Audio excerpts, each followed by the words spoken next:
انسان کی فطرت میں اللہ تعالیٰ نے یہ بات رکھی ہے کہ وہ آسانی تلاش کرتا ہے۔ آپ کو اگر دو آپشن دیے جائیں تو دو میں سے جو آسان والا آپشن ہوگا انسان اسی کی طرف جاتا ہے نا، کہ یار یہ آسان والا کام ہے، یہ کر لو۔ یہ انسان کی فطرت ہے۔ حدیث شریف میں آتا ہے ما خیر رسول اللہ صلی اللہ علیہ وسلم بین امرین الا اختار اہونہما، کہ حضور علیہ الصلاۃ والسلام کو جب بھی اللہ تعالیٰ نے دو کاموں میں آپشن دیے، دو کاموں میں اختیار دیا کہ یا یہ کر لو یا یہ کر لو، تو حضور علیہ الصلاۃ والسلام ان میں سے جو آسان کام ہوتے تھے وہ کرتے تھے۔ جب آپ علیہ الصلاۃ والسلام کو اللہ تعالیٰ کی طرف سے کسی بھی معاملے میں دو آپشن مل جاتے تھے کہ یا یہ کر لو یا یہ کر لو، حضور علیہ الصلاۃ والسلام کی سنت اور طریقہ یہ تھا کہ آپ آسان راستے کو اختیار کرتے تھے، اور اصل امت کے لیے آسانی پیدا کرنا مقصد تھا کہ امت کے لیے آسانی ہو جائے۔ اب دیکھیں نا، مسواک حضور علیہ الصلاۃ والسلام کی سنت ہے۔ آپ علیہ الصلاۃ والسلام نے کیا فرمایا؟ لولا ان اشق علی امتی لامرتہم بالسواک عند کل وضوء، کہ اگر مجھے اپنی امت پر مشقت کا ڈر نہ ہوتا تو میں ہر وضو کے وقت مسواک کو فرض قرار دے دیتا، لیکن فرض قرار نہیں دیا۔ کیوں؟ امت کی آسانی کے لیے۔ تراویح کی روایات آپ پڑھتے ہیں نا کہ حضور علیہ الصلاۃ والسلام نے 3 دن تراویح پڑھائی، پھر اس کے بعد آپ باہر تشریف نہیں لائے۔ صحابہ نے پوچھا یا رسول اللہ ہم انتظار کرتے رہے، آپ نے فرمایا میں اس لیے نہیں آیا کہ اگر میں اب بھی اس طرح اہتمام سے پڑھاتا رہا تو یہ تم پہ فرض ہو جائے گی۔ لیکن یہاں ایک بات سمجھنے کی ہے، آسانیاں دو طرح کی ہوتی ہیں۔ ایک تو ہوتا ہے نا کہ دو آپشن ہیں، ایک آسان ایک مشکل۔ ایک آسانی تو وہ ہے جو اللہ نے ہمیں دی ہے۔ مثال کے طور پر کوئی آدمی ہے، عشاء کی نماز پڑھ لیتا ہے، اب عشاء کی نماز کے بعد اس کو چاہیے سو جائے، انسان کا جی بھی چاہتا ہے سونے کا، سو جائے۔ ایک آپشن ہے کہ وہ تہجد پڑھ لے، ایک ہے کہ سو جائے، سونے سے پہلے تہجد پڑھ لے، سو کے اٹھ کے پڑھ لے۔ یہ بعض لوگوں میں مشہور ہے کہ جب تک سوئیں گے نہیں پھر اٹھیں گے نہیں تو تہجد کی نماز نہیں ہوتی۔ تو اصل تہجد کا طریقہ تو یہی ہے کہ سو جائیں اور رات کے آخری حصے میں تہجد پڑھیں۔ لیکن اگر کسی کو یہ اندیشہ ہے کہ یار میں اٹھ نہیں سکوں گا تو سونے سے پہلے بھی تہجد پڑھ سکتے ہیں، تہجد پڑھ کے بھی سو سکتے ہیں آپ، ضروری نہیں ہے تہجد کے لیے سونا۔ بہرحال اب آپ کے پاس آپشن ہے، آپ چاہیں تو نوافل پڑھتے رہیں، آپ چاہیں تو سو جائیں۔ شریعت نے کوئی پابندی نہیں لگائی۔ کیا خیال ہے کہ نہیں آپ نے سونا نہیں ہے؟ اب سونا آسان کام ہے نا، آسان کام ہے، تو شریعت نے پابندی نہیں لگائی کہ نہیں یہ آسان کام ہے اس لیے نہیں کرنا۔ ایک دوسری طرف آپ دیکھیں کہ فجر کی نماز ہے، اب بھی آپ کا سونے کا دل کر رہا ہے تو شریعت کہتی ہے الصلاۃ خیر من النوم۔ فجر میں بھی سونے کا دل کر رہا ہے، ایک طرف نماز ہے ایک طرف نیند ہے، اب شریعت کہتی ہے اب آسانی نہیں، اب آسانی والا آپشن اختیار کرنے کی اجازت نہیں ہے۔ الصلاۃ خیر من النوم، نماز نیند سے بہتر ہے، اب آپ کو نماز پڑھنی ہوگی۔ اب ہوتا کیا ہے ہمارے ہاں بعض اوقات جب کسی کو دین کی کوئی بات بتائی جاتی ہے نا، لوگ کہتے ہیں دین بہت آسان ہے، دین بہت آسان ہے، مولویوں نے مشکل کر دیا ہے۔ اب اگر کسی کو فجر کی نماز پڑھنا مشکل ہو رہی ہے، اس کو فجر کی نماز پڑھنے میں کسی کو مشکل ہو رہی ہے تو اس کے لیے دین آسان ہوا مشکل ہوا؟ فجر کی نماز اگر کسی سے نہیں پڑھی جا رہی اس کے لیے دین آسان ہوا مشکل ہوا؟ تو یہ مشکل مولوی نے کیا ہے اللہ نے کیا ہے؟ مشکل نہیں ہے، مشکل اس کے لیے جو اپنے لیے مشکل بنا دے اس کو۔ کتنے ایسے لوگ ہیں کہ جن کے لیے فجر کی نماز چھوڑنا مشکل ہے؟ ایسے لوگ ہیں یا نہیں؟ کتنے ایسے لوگ موجود ہیں کہ جو فجر کی نماز نہ پڑھیں تو ان کا دن نہیں گزرتا. میں اکثر یہ بات عرض کرتا ہوں نا کہ شادی بیاہ میں لوگوں کو کہتے ہیں بھائی ناچ گانا نہیں کریں, یہ ڈانس پارٹیاں نہیں کریں, شریعت کے مطابق نکاح کریں, شادی کریں. لوگ کہتے ہیں بچنا بہت مشکل ہے, بچنا بہت مشکل ہے. تو میں ان سے یہ کہتا ہوں کہ ہماری سوسائٹی میں ایسے لوگ موجود ہیں کہ ان کے لیے شادی میں ناچ گانا کرنا مشکل ہے. کیا خیال ہے, ایسے لوگ ہیں یا نہیں؟ اگر آپ ان کو کہیں میں آپ کو 2 لاکھ روپے دوں گا لیکن اپنے بیٹے کی شادی میں کوئی ڈانس پارٹی کروانا, وہ کروائیں گے؟ وہ آپ کو کہے گا 10 لاکھ بھی دے دیں میں ڈانس پارٹی نہیں کرواؤں گا. اور کچھ ایسے ہیں کہ ان کو آپ کہیں 10 لاکھ دوں گا نہیں کرواؤ, وہ پھر بھی کروائے گا. ایسا ہے یا نہیں؟ تو کسی کے لیے ڈانس پارٹی کروانا مشکل, کسی کے لیے اس سے بچنا مشکل. تو پتہ چلا کہ یہ مشکل اور آسان ہم خود بناتے ہیں. حدیث میں آتا ہے نا کل مولود یولد علی الفطرہ, ہر بچہ فطرت اسلام پر پیدا ہوتا ہے. فابواہ یہودانہ او ینصرانہ او یمجسانہ, اس کے والدین اس کو یا یہودی بناتے ہیں یا عیسائی بناتے ہیں یا مجوسی بناتے ہیں. کسی کے لیے اسلام پر عمل, مسلمان ہونا آسان ہے, اور کسی کے لیے مسلمان ہونا دنیا کا مشکل ترین کام ہے. کیا خیال ہے بھائی؟ ہم مسلمان ہیں الحمدللہ, اللہ کا فضل ہے. تو آپ کو اگر کوئی 10 لاکھ روپے دے کہ آپ کلمہ چھوڑ دیں, چھوڑ دیں گے آپ؟ بولیں چھوڑ دیں گے 10 لاکھ روپے کے بدلے میں, 1 کروڑ روپے کے بدلے میں؟ اور اگر کسی یہودی کو, کسی ایسے گھرانے کے شخص کو جو مسلمان نہیں ہونا چاہتا, آپ اس کو کہیں میں آپ کو 10 لاکھ روپے دے دوں گا, وہ مسلمان ہو جائے گا؟ بولیں. تو مسئلہ کیا ہے یہاں پہ؟ کون سا کام آسان ہے, کون سا کام مشکل ہے, یہ طے کون کرے گا؟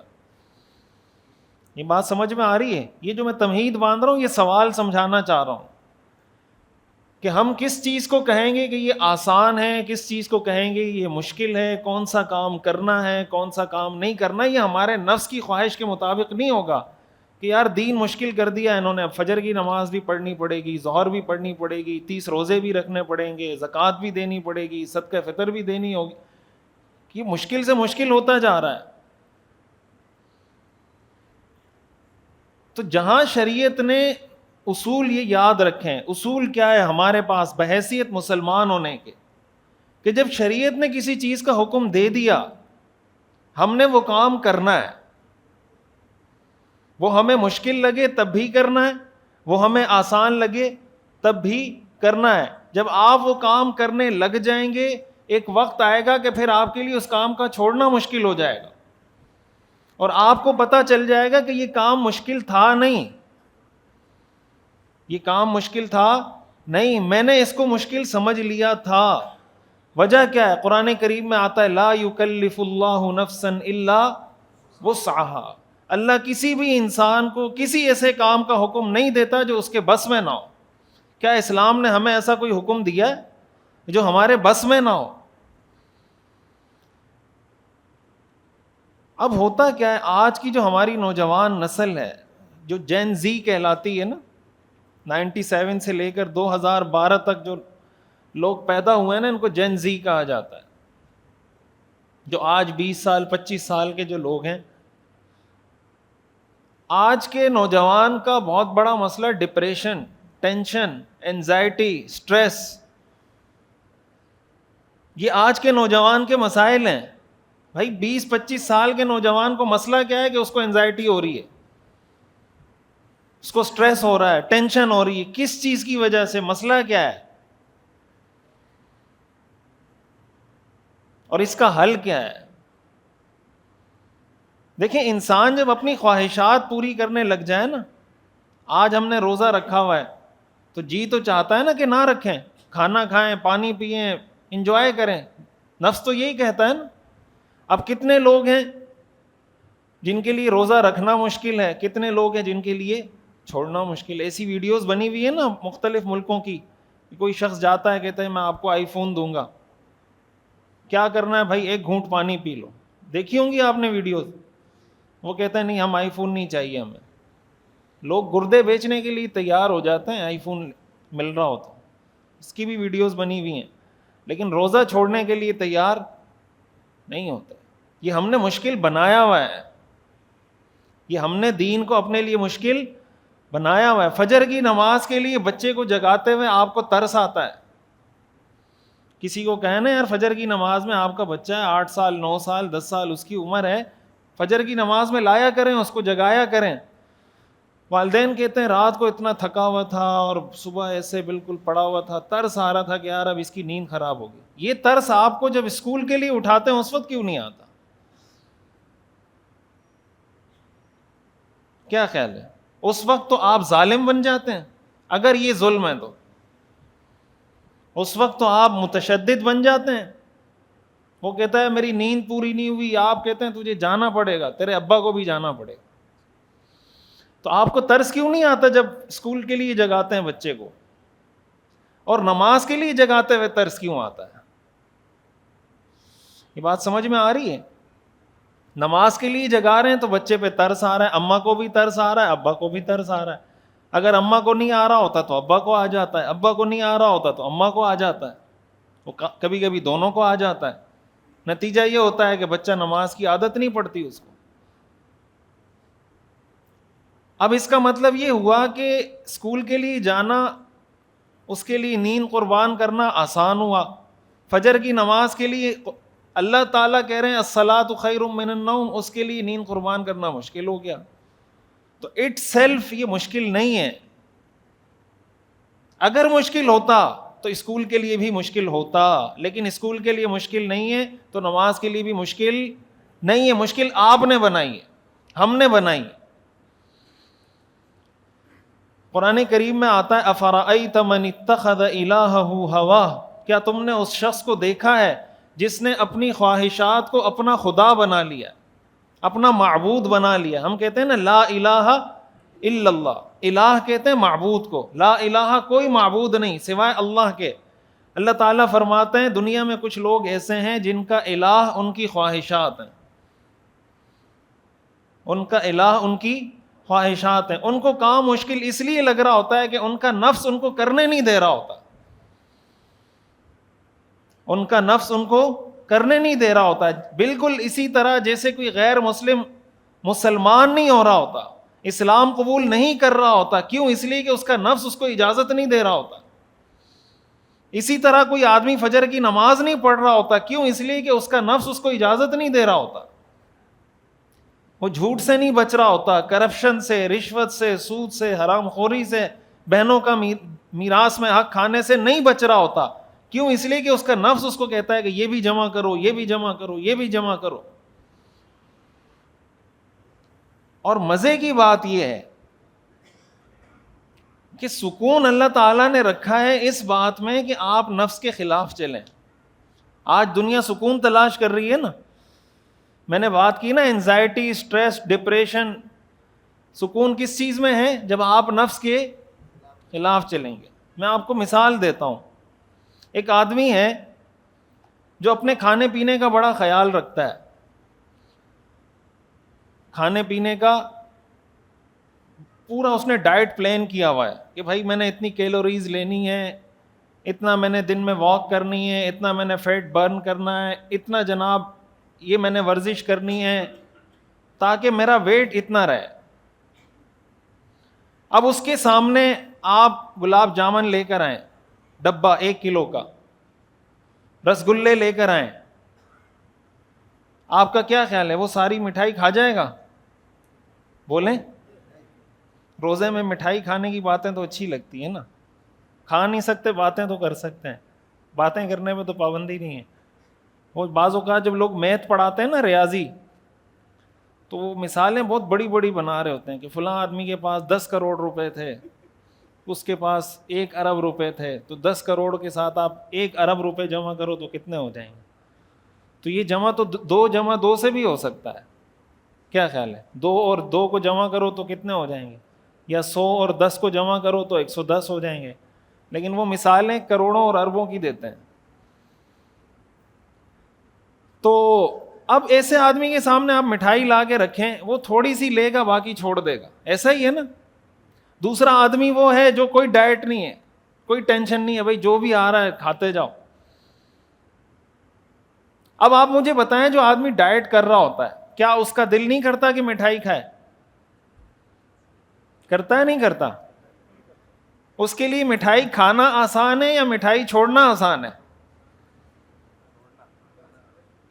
جو ڈائٹ پلان اس نے کیا ہوا ہے اب وقتی طور پہ اس کو مشکل ہوگی.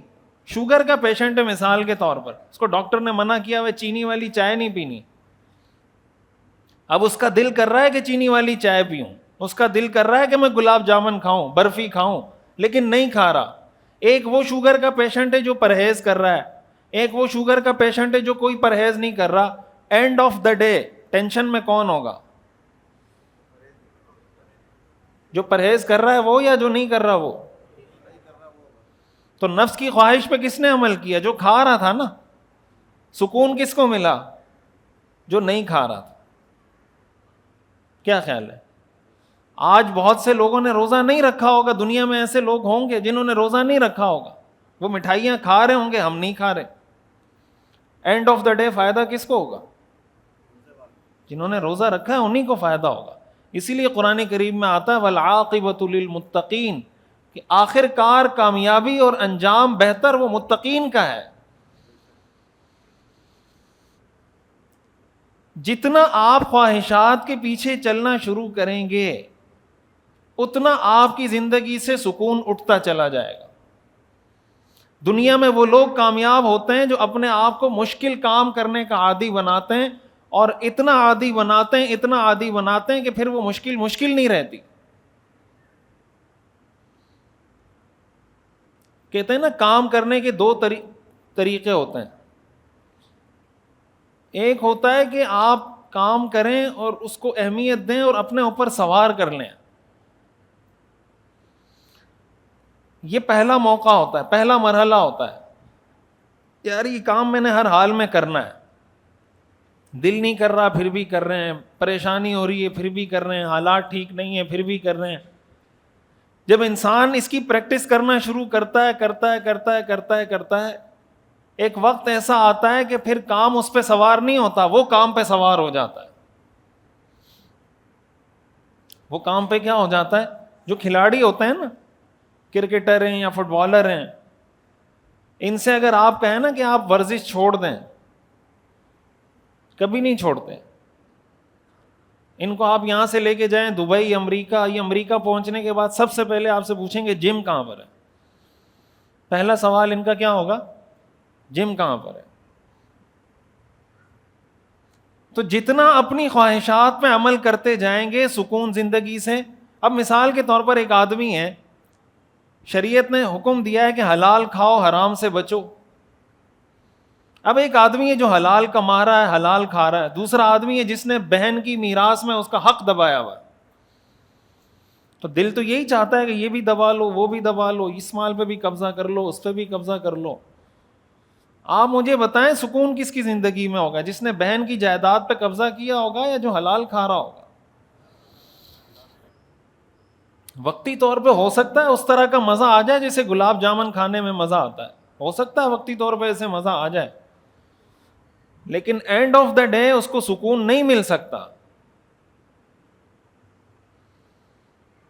آج سے پہلے آپ مثال کے طور پر آپ 1980 میں چلے جائیں, 1990 میں چلے جائیں, ایک وہ نوجوان ہے جس کی آج عمر 25 سال ہے. آپ میں سے بہت سے لوگ ایسے ہوں گے جو 1980 میں 25 سال کے ہوں گے. مثال سمجھانے کے لیے مثال دے رہا ہوں. کچھ لوگ تھے جو 1980 میں 25 سال کے تھے, اور کچھ وہ ہیں جو آج 2026 میں 25 سال کے ہیں. آپ مجھے بتائیں سہولیات, آسائشیں, آرام کی چیزیں 1980 والے کے پاس زیادہ تھیں یا آج والے کے پاس زیادہ ہیں؟ جو شخص 1980 میں 25 سال کا تھا اس کے پاس سہولیات زیادہ تھیں یا جو 2026 میں 25 سال کا اس کے پاس سہولیات زیادہ ہیں؟ 2026 والے کے پاس سہولیات زیادہ ہیں. یہ جو پنکھے لگے ہوئے ہیں, پچھلے زمانے میں جو بادشاہ ہوتے تھے ان کے بھی پنکھے وہ ہاتھ سے جھولنے والے پنکھے ہوتے تھے, ایسا ہی ہے نا؟ کیا خیال ہے؟ بادشاہوں کے پاس یہ پنکھے تھے, جب پنکھے یہ بنے ہی نہیں تھے تو کہاں سے تھے ان کے پاس؟ تو جو بادشاہ ہوتے تھے ان کے پاس بھی یہ پنکھے نہیں ہوتے تھے، آج ہم میں سے ہر ایک کے پاس ہیں۔ تو آپ مجھے بتائیں کہ جو 1980 میں 25 سال کے تھے اور جو 2026 میں 25 سال کے ہیں، جب سہولیات وہاں کم تھی، آسائشیں آرام وہاں کم تھا، تو ہونا تو یہ چاہیے تھا کہ وہ ٹینشن میں ہوتے اور یہ خوش ہوتے۔ وہ 1980 میں کیا ہوتے، ان کے بارے میں رپورٹیں آتی، اسٹڈی آتی کہ 1980 میں جو لوگ 25 سال کے تھے، رپورٹ یہ بتاتی ہے کہ وہ سارے لوگ اینزائٹی میں تھے، اور 2026 میں جو لوگ ہیں، رپورٹ یہ بتاتی ہے کہ یہ سارے سکون میں۔ ہونا تو یہ چاہیے تھا نا، لیکن رپورٹیں اس کا عکس بتاتی ہیں، جو سٹڈیز ہیں، جو رپورٹس ہیں، وہ اس کا عکس ہیں۔ وہ کہتے ہیں وہ لوگ سکون میں تھے، ابھی جو 25 سال کے یہ ٹینشن میں۔ سمجھ آ رہی بات؟ جو بات میں سمجھانا چاہ رہا ہوں، میں اینڈ میں بس آخر میں وہ بات عرض کر دوں گا۔ تو سوال یہ پیدا ہوتا ہے کہ آج کی جین زی جو 25 سال کی ہے، ان کے پاس وہ ساری سہولیات موجود ہیں کہ جب ان کے والدین 25 سال کے تھے ان کے پاس وہ سہولیات موجود نہیں تھی، پھر ٹینشن کس چیز کی ہے؟ ڈپریشن اور انزائٹی کس چیز کی ہے؟ وہ ڈپریشن اور انزائٹی اسی چیز کی ہے کہ یہ بھی مل جائے، یہ بھی مل جائے، یہ بھی مل جائے، یہ بھی مل جائے، یہ خواہش بھی پوری کرنی ہے، یہ خواہش بھی پوری کرنی ہے، فلاں نے اتنے ڈالر کما لیے، میں اتنے ڈالر کما رہا ہوں، اس کی ویورشپ اتنی آ گئی، میری ویورشپ اتنی آ گئی، اس کو اتنے لوگ پہچانتے ہیں، مجھے اتنے لوگ پہچانتے ہیں، وہ جناب اس عمر میں اتنے پیسے کما رہا ہے، میں اتنے پیسے نہیں کما رہا، اور میری یہ خواہش پوری نہیں ہو رہی، اس کے پاس یہ گاڑی ہے، میرے پاس یہ گاڑی نہیں۔ نتیجہ کیا ہے؟ جب یہ کام کرتے رہیں گے، ساری خواہشیں پوری کرتے رہیں گے، جتنی خواہشیں پوری کرتے جائیں گے اتنی ٹینشن بڑھتی جائے گی، کم نہیں ہوگی۔ اسی لیے اسلام دین فطرت ہے۔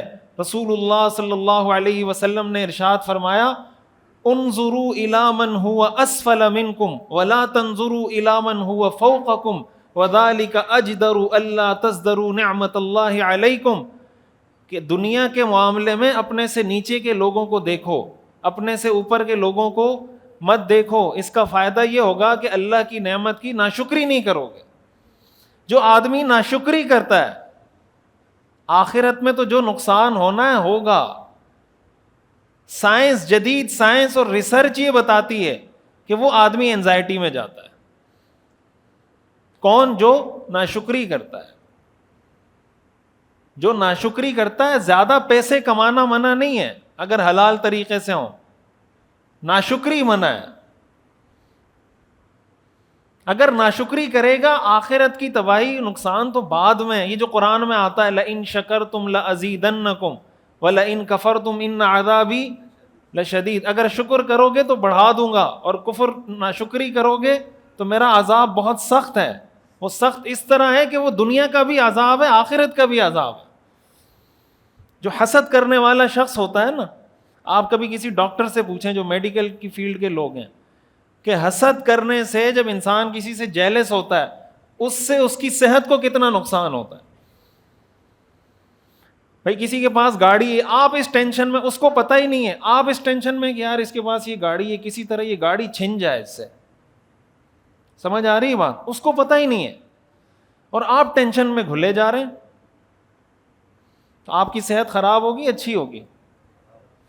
تو جب صحت خراب ہوگی حسد کی وجہ سے، تو آپ انزائٹی اور ڈپریشن میں جائیں گے یا نہیں جائیں گے؟ تو جو شریعت نے حسد سے منع کیا، ایسے رک جائیں نا۔ حدیث میں آتا ہے ان الحسد لیأکل الحسنات کما تأکل النار الحطب، حسد نیکیوں کو ایسے کھا جاتا ہے جیسے آگ خشک لکڑیوں کو کھا جاتی۔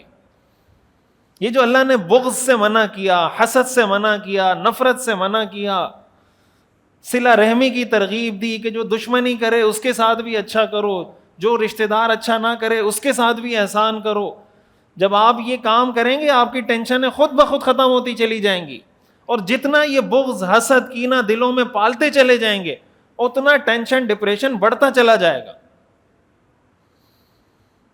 جو مقصد ہے میری گفتگو کا، حاصل کلام، وہ یہ ہے کہ ہم اپنے لیے کامیابی اور ناکامی کا معیار اسلام کو بنائیں۔ کس چیز کو بنائیں؟ اسلام۔ اللہ نے جس کو حلال کیا ہے اس کو حلال سمجھیں، اس کو اختیار کریں. اللہ نے جس کو حرام سمجھا ہے اس کو حرام سمجھیں اور اس سے بچیں. یہ دنیا میں بھی سکون کا راز ہے اور آخرت میں بھی سکون کا راز ہے. قرآن کریم میں آتا ہے من عمل صالحا من ذکر او انثى وهو مؤمن فلنحيينه حیاتا طیبہ، کہ جو آدمی نیک اعمال کرے ایمان کی حالت میں، مرد ہو یا عورت ہو، ہم اس کو دنیا میں خوشگوار زندگی عطا کرتے ہیں. خوشگوار زندگی وہ ہوتی ہے جس میں ٹینشن اور انزائٹی نہیں ہوتی. کتنے ایسے لوگ آپ کو ملیں گے جن کی ماہانہ انکم 20-30 ہزار ہے، سکون میں ہوتے ہیں. کتنے ایسے ہیں جن کی کروڑوں میں ہے، سکون میں نہیں ہوتے. اور کتنے ایسے ہیں جن کی کروڑوں میں ہے، سکون میں. مسئلہ کروڑوں کا یا مسئلہ 20,000 کا نہیں ہے. مسئلہ اس کا نہیں ہے کہ آپ کے پاس کروڑوں ہیں یا آپ کے پاس 20,000 ہیں. مسئلہ آپ کے دل کا ہے. اگر حلال طریقے سے کمایا ہے، کوئی ناجائز کام نہیں کیا، تو کروڑوں والا بھی سکون میں ہوگا. اور حرام طریقے سے کمایا تو 20,000 والا بھی ٹینشن میں ہوگا. ہم دنیا کے معاملے میں بہت باشعور ہیں. لوگ کہتے ہیں نا لوگوں میں اب شعور آ گیا ہے، اب میڈیا کا دور ہے، دنیا کے حوالے سے شعور آیا ہے، دین کے حوالے سے ہم بے شعور ہیں. دین کے حوالے سے ہم میں شعور کی کمی ہے. اور شعور کی کمی کا پتہ وہاں چلتا ہے جہاں اللہ کے حلال اور حرام کا ٹکراؤ آتا ہے. جب حلال و حرام کا ٹکراؤ آتا ہے وہاں شعور کا پتہ چلتا ہے. مثال کے طور پر میراث کی بات میں نے کی. اب ایک آدمی ہے، اس نے بہن کی میراث دینی ہے، اور ایک آدمی ہے اس کو لگتا ہے کہ نہیں دوں گا تو یہ بنگلہ بنا لوں گا، وہ بہن کی میراث دبا لیتا ہے. تو یہ بے شعور ہے یا باشعور ہے؟ شعور کی کمی ہے نا. ہمارے ہاں جو لوگ کرپشن کرتے ہیں، کیوں کرتے ہیں؟ قرآن کریم میں آتا ہے ان من ازواجکم و اولادکم عدوا لکم، تمہاری بیویوں میں اور تمہاری اولاد میں بعض تمہارے دشمن ہیں. فاحذروہم، ان دشمنوں سے بچو. قرآن کہہ رہا ہے ان من ازواجکم و اولادکم عدوا لکم، تمہاری بیویوں میں تمہاری اولاد میں بعض تمہارے دشمن ہیں. فاحذروہم، ان سے بچ کے رہنا. کیوں دشمن ہے؟ جو لوگ کرپشن کرتے ہیں، جو لوگ رشوت لیتے ہیں، جو لوگ سود کھاتے ہیں، وہ کیوں کھاتے ہیں؟ کیوں کھاتے ہیں؟ بیوی بچوں کے لیے نا. کیا خیال ہے؟ جو آدمی کرپشن کرتا ہے وہ اس لیے کرتا ہے کہ اس کو کسی نے، اس کے بیٹے نے کہا کہ فلاں کے بیٹے کے پاس تو پراڈو ہے اور میرے پاس تو ابھی آلٹو ہے، تو پراڈو اور آلٹو کا تو کوئی مقابلہ نہیں ہے، مجھے بھی پراڈو چاہیے. اب اس کی تنخواہ اتنی ہے نہیں کہ پراڈو خرید کے دے، تو وہ کیا کرے گا؟ بولیں، رشوت لے گا، کرپشن کرے گا، بہن کی میراث میں حق دبائے گا، یتیم بھتیجے کا حق دبائے گا، سود کھائے گا. تو یہ بیٹا اس کا دوست ہوا دشمن ہوا؟ آپ اپنی آخرت اس کی دنیا کے لیے خراب کر رہے ہیں. بیوی کی دنیا کے لیے اپنی آخرت خراب کر رہے ہیں. ایک تو ہوتا ہے نا کہ انسان اپنی دنیا کے لیے اپنی آخرت خراب کرے. غلط تو یہ بھی ہے کہ اپنی دنیا کے لیے اپنی آخرت، غلط تو یہ بھی ہے. لیکن کسی دوسرے کی دنیا کے لیے اپنی آخرت خراب کرنا. حدیث میں آتا ہے نا کہ 3 لوگوں کو اللہ قیامت کے دن رحمت کی نظر سے نہیں دیکھے گا. رحمت کی نظر سے 3 لوگوں کو اللہ قیامت کے دن نہیں دیکھے گا. ان میں ایک ہے شیخ زان، بڑھاپے میں زنا کرنے والا. زنا کرنا تو ویسے بھی گناہ ہے، بڑھاپے میں زنا کرنا ڈبل گناہ ہے. ملک کذاب، جھوٹ بولنے والا بادشاہ. ایسے لوگوں کو اللہ قیامت کے دن رحمت کی نظر سے نہیں دیکھے گا، اس لیے کہ جھوٹ بولنا تو ویسے بھی گناہ ہے، لیکن بادشاہ بن کے جھوٹ بولنا ڈبل گناہ ہے. تو اپنی آخرت خراب کرنا تو ویسے بھی غلط ہے، لیکن کسی دوسرے کی دنیا کے لیے اپنی آخرت خراب کرنا ڈبل غلط ہے. تو ہم یہ سوچیں کہ یار اپنی بیوی کو خوش کرنے کے لیے میرے پاس ایک لمٹ ہونی چاہیے. بیوی جب یہ کہے نا کہ یار مجھے عید کے لیے یہ 5 سوٹ چاہیے، اور آپ کو پتا ہے کہ حلال سے میں 3 خرید کے دے سکتا ہوں، 5 خرید کے نہیں دے سکتا، آپ بیوی کو بتا دیں میں 3 خرید کے دوں گا، میں 2 خرید کے دوں گا، تیسرا سوٹ میرے بس میں نہیں ہے, تمہارے لیے میں حرام نہیں کما سکتا, یہ لمٹ ہے. اگر آپ اس لمٹ پہ بیوی کو لے آتے ہیں, بچوں کو لے آتے ہیں, اس کا مطلب آپ دین کے حوالے سے باشعور ہو گئے. یہ تو مسئلہ ہے پھر. یہ بھی بے شعور ہونے کی نشانی ہے. یہ مطلب نہیں کہ آپ بیویوں کو سوٹ خرید کے نہ دیں, پتہ چلے بیان سن کے جائیں وہ ہمارے یہاں آنے پہ پابندی لگ جائے. مقصد کہنے کا یہ ہے کہ حلال و حرام کا جو فرق ہے, حلال و حرام کا جو فرق ہے یہ پیش نظر ہونا چاہیے. ایسا نہ ہو کہ ہم دوسرے کے لیے استعمال ہو جائیں. استعمال ہونے کا مطلب اپنی آخرت خراب نہ کر بیٹھیں گے. اور یہ اتنا بہترین فارمولہ ہے نا کہ آپ اگر بیوی بچوں کو یہ فارمولہ ایک دفعہ سمجھا دیں کہ بھائی میری یہ لمٹ ہے, یہ میری حلال انکم ہے, میں یہاں تک جا سکتا ہوں, یہ میری ریڈ لائن ہے. لوگ کہتے ہیں نا کہ ہماری فلاں سیاستدان ہماری ریڈ لائن, آپ اس کو کہیں یہ حلال کی کمائی میری ریڈ لائن ہے, اس کے اندر میں جو کر سکا میں حاضر. اس سے آگے کی اگر بات کریں گے میں نہیں کر سکتا, میرے ساتھ رہنا ہے تو رہو, نہیں رہنا تو میرے بس میں کم از کم یہ نہیں ہے. تو آپ مجھے بتائیں کچھ دنوں کے بعد, شروع میں تو مشکل ہوگی, مشکل تو ہوتی ہے شروع میں نے بات کی, شروع میں عرض کیا شروع میں مشکل ہوتی ہے, لیکن کیا کچھ عرصے کے بعد گھر میں سکون ہو جائے گا؟ نہیں ہوگا. گھر جنت بن جائے گا؟ نہیں بنے گا. اور اگر آپ خواہشات پوری کرتے رہے کہ یہ بھی خرید کر دو, یہ بھی خرید کر دو, یہ بھی خرید کر دو, یہ سلسلہ کہیں رکے گا؟ اور جب نہیں رکے گا تو اینزائٹی اور ٹینشن بڑھے گا نہیں بڑھے گا؟ تو یہ جو ٹینشن بڑھ رہی ہے, اینزائٹی بڑھ رہی ہے, یہ دین سے دور ہونے کی وجہ سے بڑھ رہی ہے. جب ہم دین کے حوالے سے باشعور ہو جائیں گے اور یہ طے کر لیں گے کہ جو قرآن و حدیث میں بتا دیا گیا بس اس پہ عمل کرنا ہے, حلال کو حلال سمجھ کے, حرام کو حرام سمجھ کے, اس دن سے زندگی سے ٹینشن, ڈپریشن, اینزائٹی یہ ختم ہونا شروع ہو جائے گا. اللہ تعالی ہمیں سمجھنے کی اور عمل کرنے کی توفیق عطا فرمائے.